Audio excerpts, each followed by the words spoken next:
আসসালামু আলাইকুম এভরিওয়ান, আশা করি সকলে ভালো আছেন। অনেক দিন ধরে কোনো ভিডিও দেওয়া হয় নাই, কোনো আপডেট বলা হয় নাই আমার খামারের।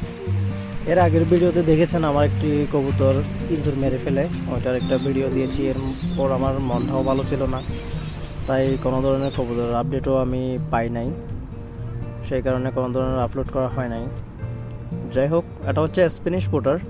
আমি আমার খামারে নিয়ে এসেছি স্প্যানিশ পোটার। স্প্যানিশ পোটার 2-3 ভেরিয়েন্টের আছে, কিন্তু এটা হচ্ছে জিএনএস বা জিএনসি বলে অনেকেও। এটা হচ্ছে জিএনএস। আর আরেকটা জাত, সেটাও মোটামুটি আমাদের দেশে ফেমাস, ওটা হচ্ছে গরগুয়েরো। সো আমি এখান থেকে যে সাদা এবং অরেঞ্জ মিশ্রিত মাদিটা আছে ওটা আমি কালেক্ট করছি আমার একটা ভাইয়া থেকে।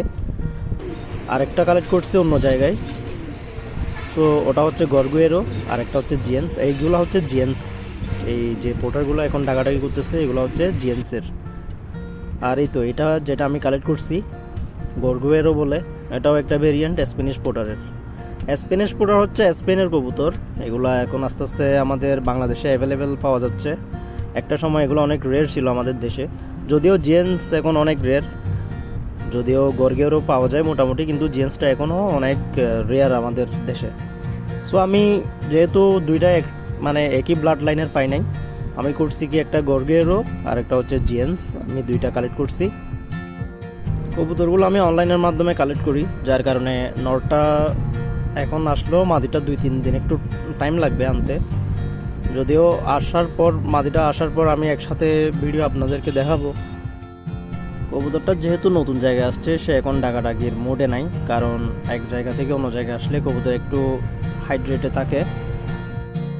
সো আমি সবসময় ট্রাই করি ভালো জাত এবং ভালো ব্রিডিং এর কবুতর কালেক্ট করার, আমি সবসময় ট্রাই করি, কারণ ভালো কবুতর থেকে তো ভালো বাচ্চা আসবে। সেই জন্য আমি ভালো জাত যেটা ওইটাই কালেক্ট করার ট্রাই করি। ইনশাল্লাহ এখানে গরগেরোটাও মোটামুটি ভালো, খারাপ না, পারফেক্ট একটা কবুতর। আর যেটা জিএনসের কবুতর, যেটা মাদিটা কালেক্ট করছে, ওটা আলহামদুলিল্লাহ অনেক ভালো ব্লাড লাইনের।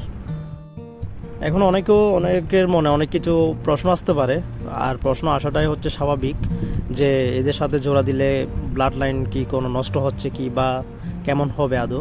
প্রথমত কথা হচ্ছে, এগুলো হচ্ছে একই ব্লাডের কবুতর।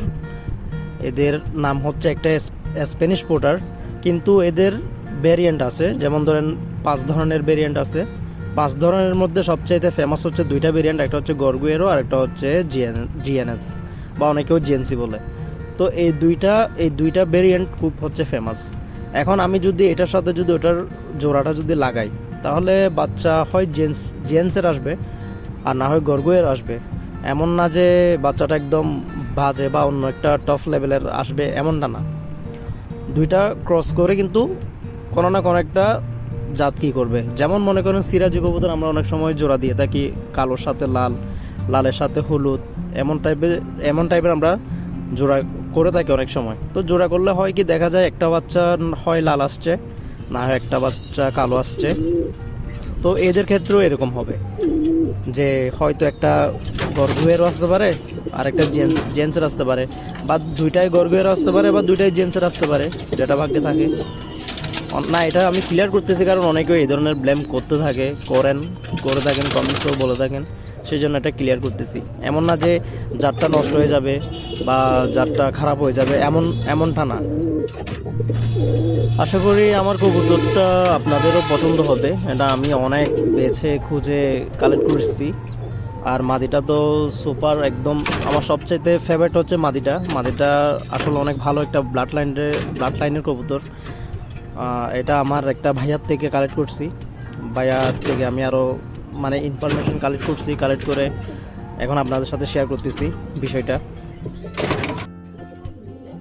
এই তো মাদিটা চলে আসছে আমার কাছে। আমি এখনও জোড়া দিব না, কারণ দুইটাই এখনও আমার লফটে নতুন, এখনও লফটের আগামাতে কিছু বুঝতেছে না, সেই জন্য এখন ওদেরকে আমি পেয়ার করব আর কিছুদিন পর একটু সময় নিব।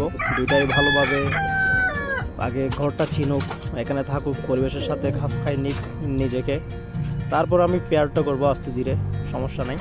এই তো মাদি কোয়ালিটিটা দেখেন, যারা ভালো স্প্যানিশ পোটার চিনেন তারা অবশ্যই লক্ষ্য করবেন যে মাদিটা অরিজিনাল একদম জেন্সের। আর ওটা হচ্ছে গর্গুয়েরো। গর্গুয়েরোর কিছু বৈশিষ্ট্য আছে, এরা যখন নিউ অ্যাডাল্ট থাকে তাদের নাকটা ছোট থাকে, আস্তে আস্তে যখন এরা অ্যাডাল্ট হতে থাকে এবং এদের বয়স বাড়তে থাকে তাদের নাকের সাইজটাও আস্তে আস্তে বড় হয়।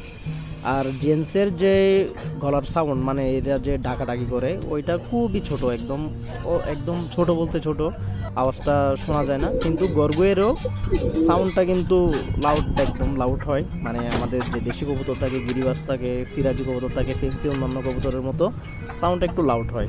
কিন্তু জেন্টসের ক্ষেত্রে লাউডটা খুবই কম হয়।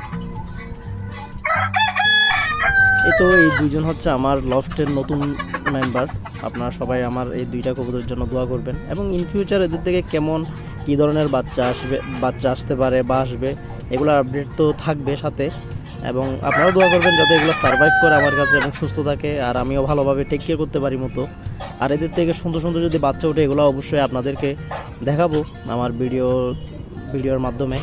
এবং এদের যদি বাচ্চা হয়, এগুলো কিন্তু ভালো মানে রেসিং পিজন যেরকম, এদেরও তেমন একটা বৈশিষ্ট্য, তারা ধরতে গেলে সেম ব্লাড লাইনের। ইনশাল্লাহ যদি বাচ্চা হয় তাহলে ইন ফিউচার দেখবেন এবং অবশ্যই দোয়া করবেন। এই ছিল আজকের ভিডিও। সকলে ভালো থাকবেন, দেখা হবে নেক্সট ভিডিওতে। আসসালামু আলাইকুম ওয়া রাহমাতুল্লাহ।